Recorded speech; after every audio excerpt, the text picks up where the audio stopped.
Hi, thank you, Brian Aiello. And for about 5 or 7 minutes, I do these little things called Rock Talk. And I did find a list of notes I had written down before about music I enjoy. And I wrote my top 10 all-time favorite rock songs. And so I'll just go ahead and chat about them a little bit. And you can hear what I have to say and see if you agree or not, or see what you think about them.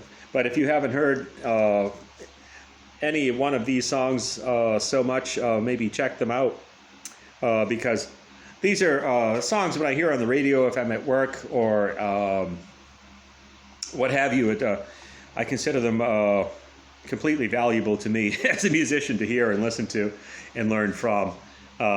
So Brian Aiello's top 10 favorite all-time rock songs are: number 1, The Beatles, from 1970, Let It Be. And it's the title track, of course, from the Let It Be album, which was the last Beatles record released by the Fab Four. However, strangely, the second to last recorded. They recorded Abbey Road and Let It Be in the same year and released Abbey Road first, even though it was recorded last. Who knows? But for whatever reason, now the Let It Be it's so beautiful. It has Paul and the piano, and he's talking about the Mother Mary, and it just has that beautiful melody, and the instruments all kick in one by one at exactly the right time. John and George have the vocals. Harmonies come in just right and so nice. But I always mention that the Let It Be record version that I enjoy the most is the one with the loudest guitar solo. When the guitar solo comes, often you'll hear the guitar really subdued and the keyboard prominent. However, there was a record which I owned which had the guitar solo really, really loud, and I always loved that version. So whether it's the UK or the US version, I prefer the loud guitar solo version of Let It Be. So moving on to number 2, it is the Beatles once again, and this is from 1965 for Rubber Soul, In My Life, John's beautiful composition. Arguably one of my favorite Beatles songs ever, and you've heard me play it. It's in the key of A major, and that pretty riff and piano, and you can tell John put a lot of thought into it, and it's so emotional and beautiful.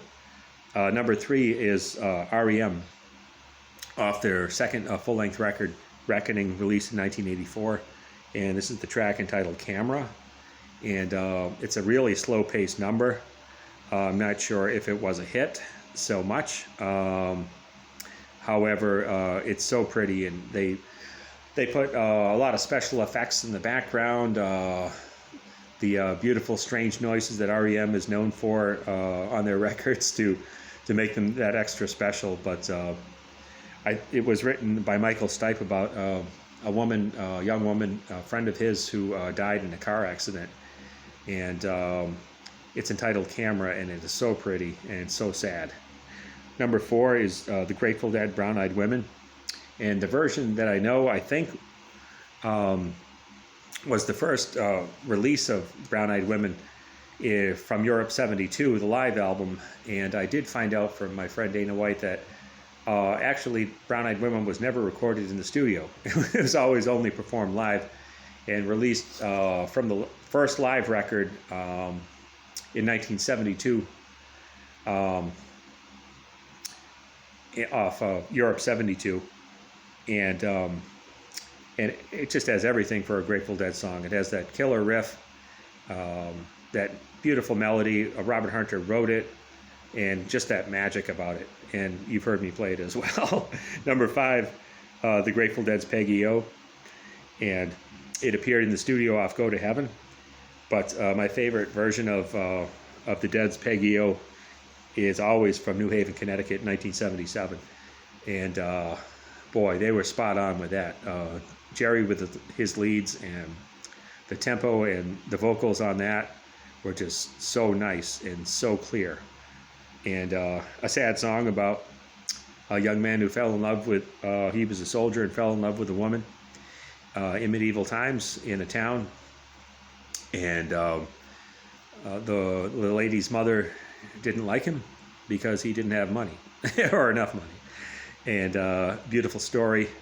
Peggy O by the Grateful Dead, number 5. Number 6, Best of You by Foo Fighters.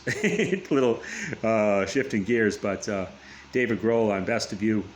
I've seen that, I watched that video so many times, and it's such a powerful video.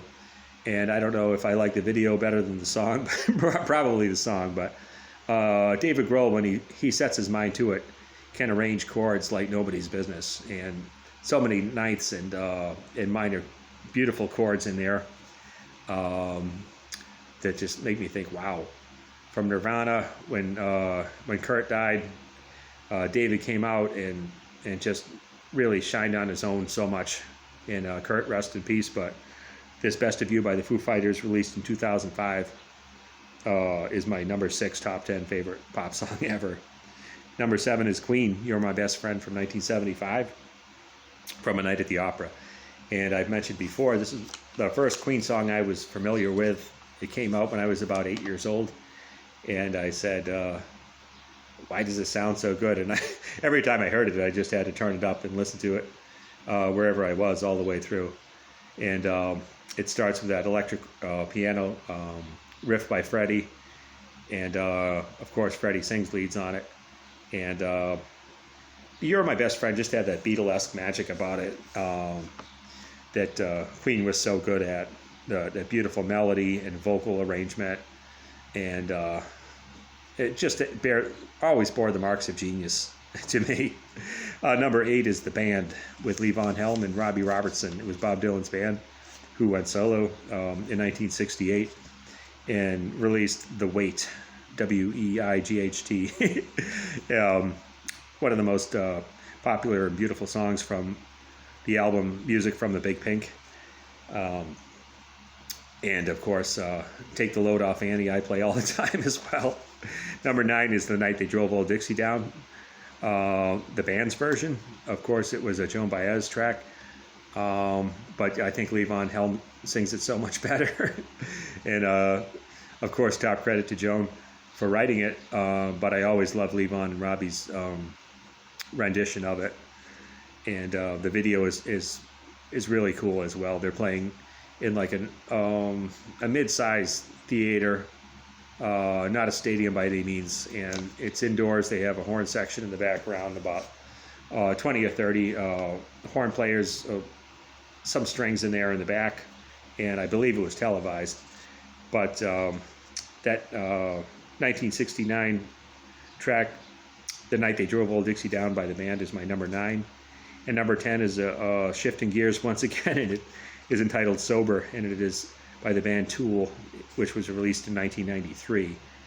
And after my mother died in 2017, for some reason, I was drawn to that track, and I'd listen to it again and again.